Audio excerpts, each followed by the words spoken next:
Over the course of 20 years, I've probably been a part of close to 1,000 allegations, financial fraud.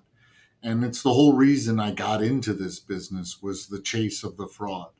But I learned that just wanting to respond and assuming that the allegation is true is the wrong thing to do. It's wrong for your client and it's wrong for our profession.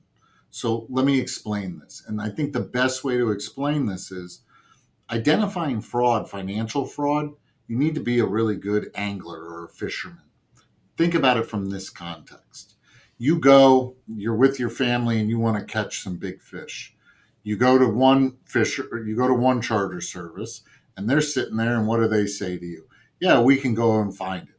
Well, you go out and you spend 8 to 10 hours out there and you just get little fish because you went all over the lake, but you didn't know where to look.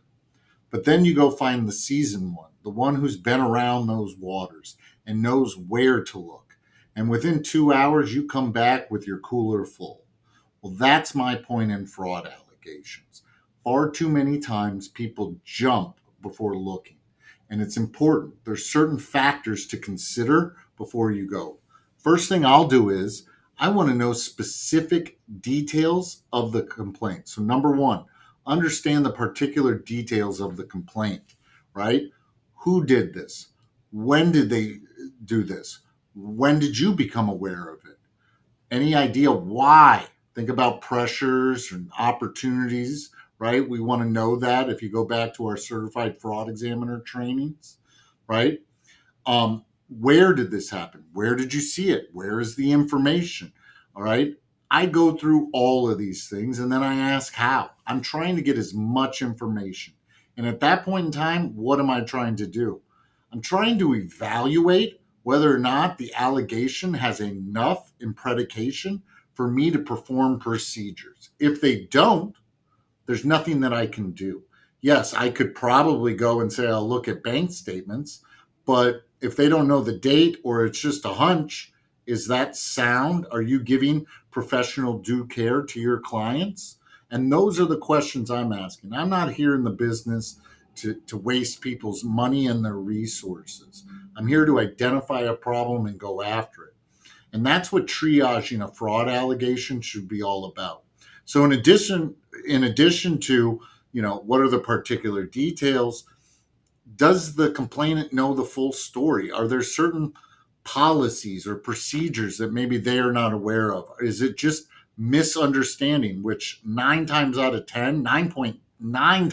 10, it is a misunderstanding because the person just doesn't understand what bank reconciliation is or a transfer of money and what it was for in a divorce context. Third thing you want to talk about is time and budget. Okay. We design our procedures around that. Going back to my fishing, I can do a quick surveillance, maybe with a fraud risk assessment or some sort of trend analysis, or I can go straight into catching fish because I've been able to triage it. Both will dictate your budget constraints and how much time it'll do for it.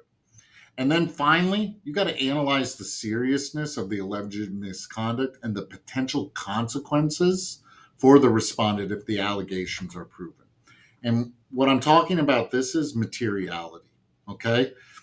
And this goes back to the 5 Ws. How material is this? Is this a good use of resources considering we have these three other things to look at, right? And then if we don't find something, what does that do to the person that makes a complaint? How does that harm them as far as their um, as far as others believing them, right? So, a lot to consider. Step number one is who, what, where, when, why, and pound them a little bit. And what I mean by pound them is you got to know this. It's not about making a sale. This is part of the practice. Triage is our practice.